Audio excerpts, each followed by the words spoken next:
La différence avec les prières simples qui ouvrent le ciel de temps à autre, c'est que les autres là, ceux qui gardent un ciel ouvert, quand ils ont fini leur heure de prière, ils n'arrêtent pas vraiment de prier. En fait, on reste toujours sans cesse. C'est-à-dire, tu as décidé que tu pries de 5h à 6h par exemple. Quand tu pries, oh Dieu, que ton nom soit béni. Quand les 6h arrivent, physiquement tu peux te lever, mais que ton esprit reste connecté. Ne coupe pas brusquement qu'on parle au petit déjeuner. Non. Souvent, quand vous finissez de prier, restez en chantant, pensez vraiment à Dieu. Commencez à faire vos occupations. Si vous priez en langue, restez en langue. Il faut demeurer dans la présence de Dieu. Et le texte que j'ai utilisé pour cela, c'est celui de Genèse 18 d'Abraham. Dieu visite Abraham en Genèse 18, 1. Il dit à Abraham, l'année prochaine, ta femme va avoir un enfant. La Bible dit, ces hommes se levèrent pour partir et ils regardaient du côté de Sodome. Abraham alla avec eux pour les accompagner. Donc Dieu a fini de dire à Abraham, l'enfant que tu attends depuis de longues années, tu vas l'avoir. Quand il quitte la maison, Abraham n'est pas arrêté à la porte pour lui dire, au revoir mon Dieu. Il l'a accompagné. C'est-à-dire la présence de Dieu, ne la quittez pas. Si vous quittez la présence de Dieu, c'est comme si vous réduisez le trou de votre ouverture. Ne quittez pas la présence de Dieu. Accompagnez-la. Restez un moment là-dedans. Est-ce qu'on est ensemble? Regarde la suite. Alors l'Éternel dit, cacherai à Abraham ce que je vais faire. Je ne t'ai pas demandé de m'accompagner. J'ai fini de te donner ce que tu voulais. Tu veux ton enfant, non? Tiens-le. Je m'en vais. Abraham dit, attends, on va partir ensemble. Et quand Dieu l'a vu l'accompagner, Dieu dit, il y a des choses qui étaient cachées là. Je vais t'expliquer maintenant. On ne révèle pas les choses cachées aux gens qui n'accompagnent pas. La différence avec les gens qui commencent à avoir l'intelligence surnaturelle, ce sont tous des accompagnateurs de la présence de Dieu. Ceux qui sont des chrétiens qui restent naturels, tous les chrétiens qui remplissent toutes les églises tout le temps et qui n'ont pas de différence avec les païens, ce sont des gens qui n'accompagnent pas la présence de Dieu. C'est pourquoi il y a trop de choses qui leur sont cachées. On commence à révéler les mystères, les choses que personne ne comprend, les vraies raisons de ta vie. Qui es-tu? Où tu t'en vas? Qui tu seras? Parce que tu accompagnes. Quand tu finis ta prière, Dieu est venu te visiter. Quand tu as fini de lire la Bible, ton heure de prière est finie. Ne la ferme pas vraiment. Laisse-la ouverte dans ton cœur. Laisse-la ouverte dans tes pensées.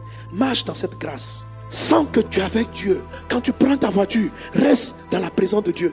Avec de la louange. Reste dans sa présence. Et puis tu vas au travail. Sa présence va t'accompagner. Et c'est dans ce moment-là qui va te révéler les choses cachées. C'est là qui va te révéler d'où vient l'attaque que tu subis. C'est là qui va te révéler comment on résout tel problème. C'est là qui va te dire le dossier sur lequel tu es coincé au travail, là, voici la solution. C'est là qui va te dire depuis longtemps tu m'as appelé, je te montrerai un secret. C'est là qu'il va te révéler les formules du ciel.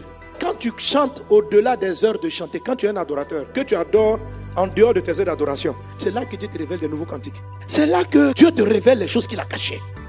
Abraham deviendra certainement une grande nation. En lui seront bénies toutes les nations de la terre. Donc avant, la bénédiction qu'il avait reçue, c'est qu'il allait avoir un enfant. Maintenant, Dieu est passé à un niveau numéro 2. Il dit, je vais bénir la terre avec toi. Ça, c'est ce qui était caché. Ce que tu as su, c'est que l'année prochaine, tu vas avoir du travail. Si vous priez seulement et puis vous n'accompagnez pas Dieu, là, c'est tout ce que vous allez avoir. Tu auras un travail. Mais quel est ton travail? Où vas-tu avec ce travail?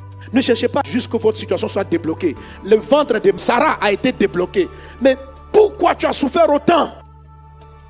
Pourquoi pour avoir un enfant tu as eu tant de problèmes? Pourquoi tu as eu tant de problèmes? Vous savez, si vous ne partez pas au-delà, vous n'allez pas savoir pourquoi le diable vous combat autant. Vous allez juste avoir des réponses à votre sujet. Papa, je suis fatigué, je vais me marier, ton mariage t'a jusqu'à... Et puis, un jour Dieu vient te dire, ma fille, c'est bon, je dois te marier. Tu es là avec toi. Mais il ne faut pas rester là. Il faut l'accompagner encore. Parce que tu vas comprendre la suite. C'est là maintenant Dieu dit, il dit à Abraham, en fait, ce n'est pas un enfant que je voulais te donner. Par toi, je vais bénir toute la planète Terre. Il dit, ah bon? Oui. C'est quand vous avancez que votre influence réelle vous sera révélée. La grandeur de vos entreprises, la puissance, c'est là que Dieu vous donne ça. C'est dans l'accompagnement. Amen. Lui-même, son neveu est à Sodome. Dieu vient de lui dire, je m'apprête à détruire cette ville. Et il envoie les anges. Il dit, allez vous occuper de Sodome. Mais la Bible dit, Abraham est resté encore dans sa présence. Abraham a compris que la solution de nos angoisses ne se trouve pas d'aller les régler, mais ça se trouve en demeurer dans sa présence. La Bible dit, les hommes s'éloignèrent et alors vers Sodome, mais, quand on dit mais, ça veut dire qu'il y a une opposition, ça veut dire que logiquement il aurait dû partir. C'est ça qui fait la différence avec les ouvreurs du ciel. Mais, Abraham c'était encore en présence de Dieu. Il a compris que la solution ne se trouve pas dans l'affairage. La solution se trouve dans sa présence. Et lui, c'est à partir de la présence de Dieu qu'il a géré pour que son neveu soit sauvé.